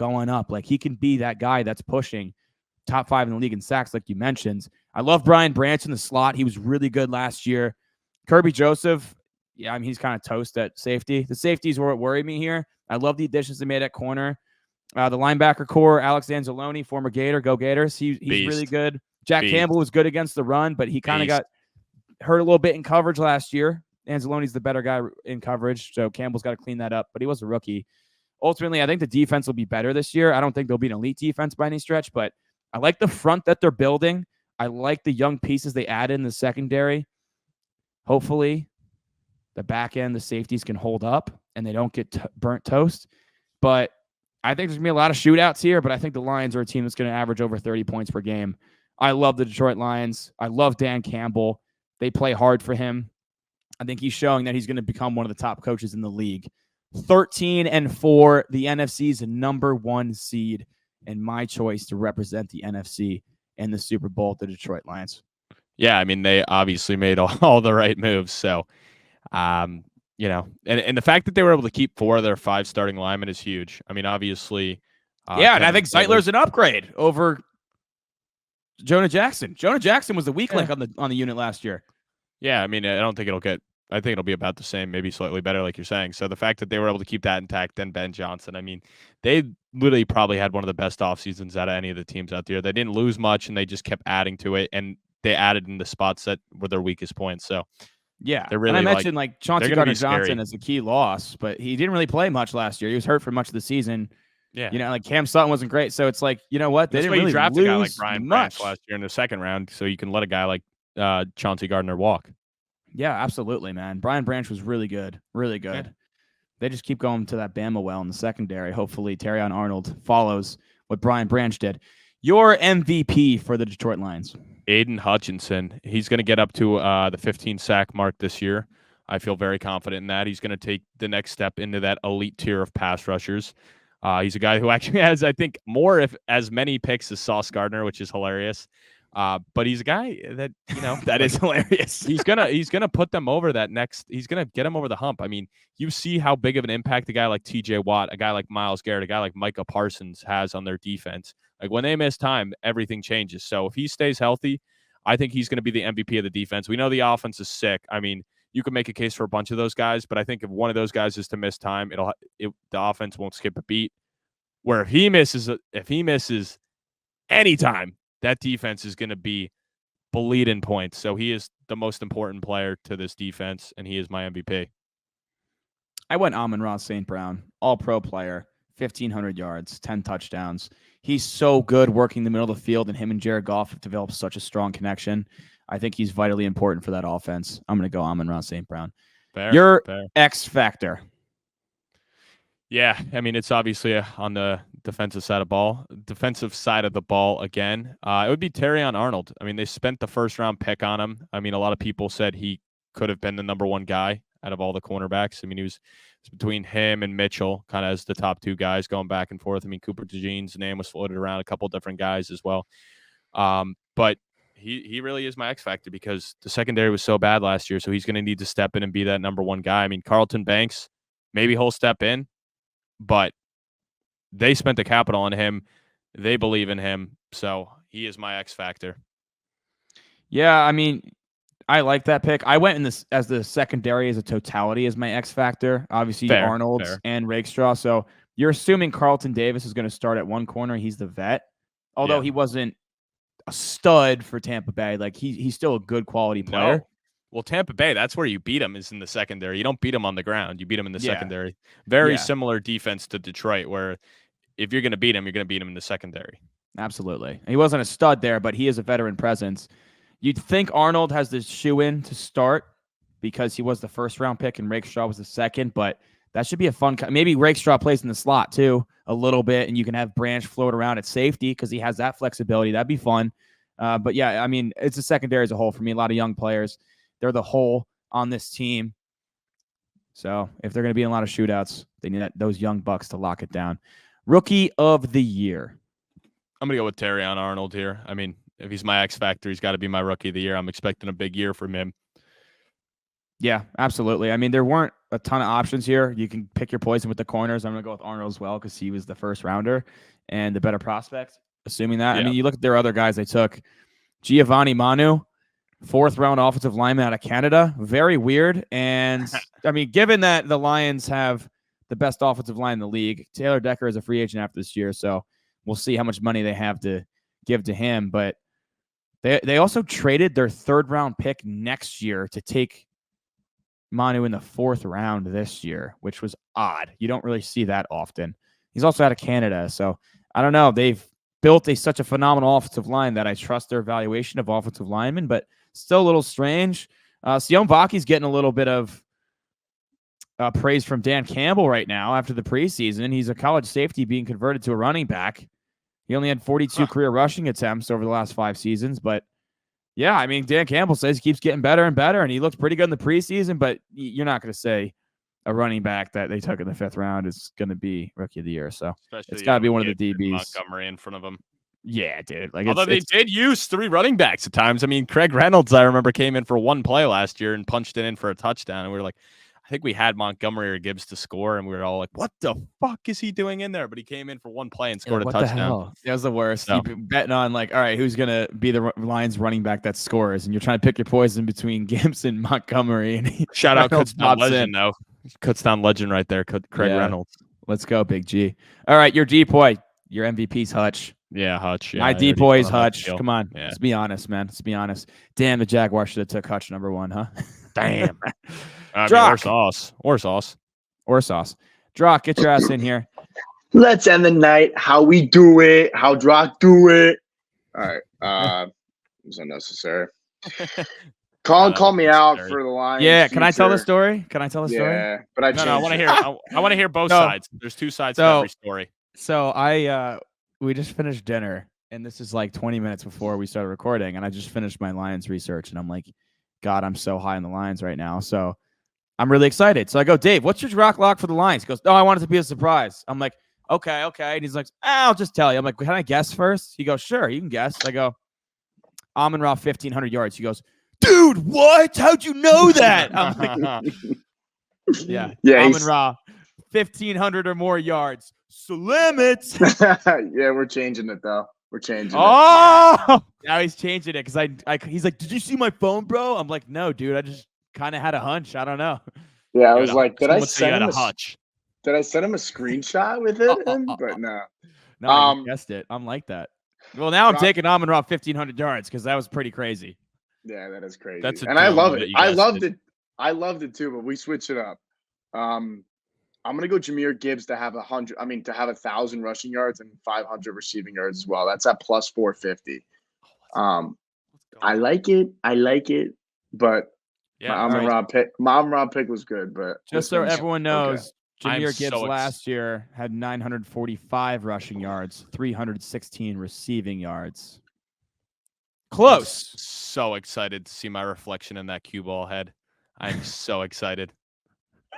Nah, that actually is a good pick. I like that a lot, Dave. I like the odds on that. Yeah, I mean, you've seen the second year. He was close last year. He's only going to get more touches this year. I mean, I still don't think he's going to be I hate his ADP of where he's going right now, but I still think he's going to be putting up a big year. I agree. You know, Montgomery's it's just going to be a 50-50 timeshare, but I think he'll be more involved early, which last year took him, you know, he wasn't super involved early on. Like I remember in that Chiefs game, I think he had 8 carries for the night, but he had 60 yards opening night. Yeah, so he looked great. It took a while for him to really be involved fully. So I think this year he'll get over that 1,500 mark because he was so close last year with coming on kind of midway season towards the end in the playoff run where he really got heavily involved.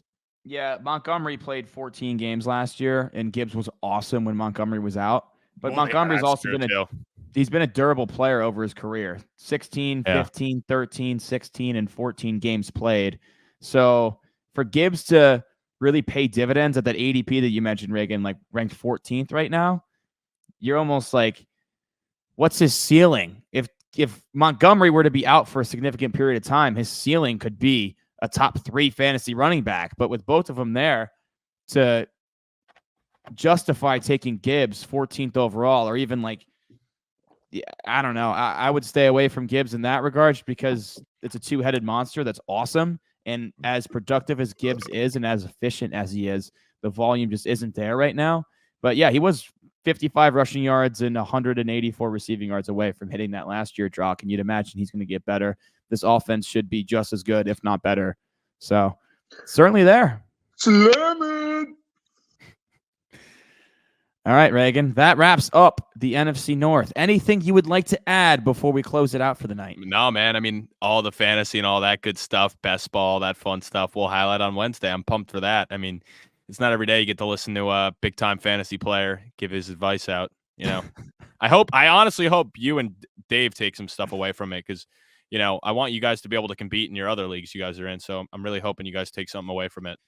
Oh, my God. I'm going to do everything in my power to beat you in Dynasty this year. It's not even funny. I can't listen to this for a whole nother year. Yeah, but you will have to. Yeah. And Dave, I mean, I want to hear some Drox locks for fantasy, too. I'd love to hear him give us some locks on which fantasy players he thinks are going to be locked and loaded studs. Absolutely. Basically, my whole Dynasty roster, so just get ready for it. All right, guys. So if you hear that, odds are you want to fade those picks. He's a guy that's been very close to doing the punishment a lot. Wow. Okay. Wow. 50-50 chance, but 50-50 chance. All right, boys. Thanks for tuning in. Reagan, I'll see you on Wednesday, buddy. Yes, you will. And I will see you then as well.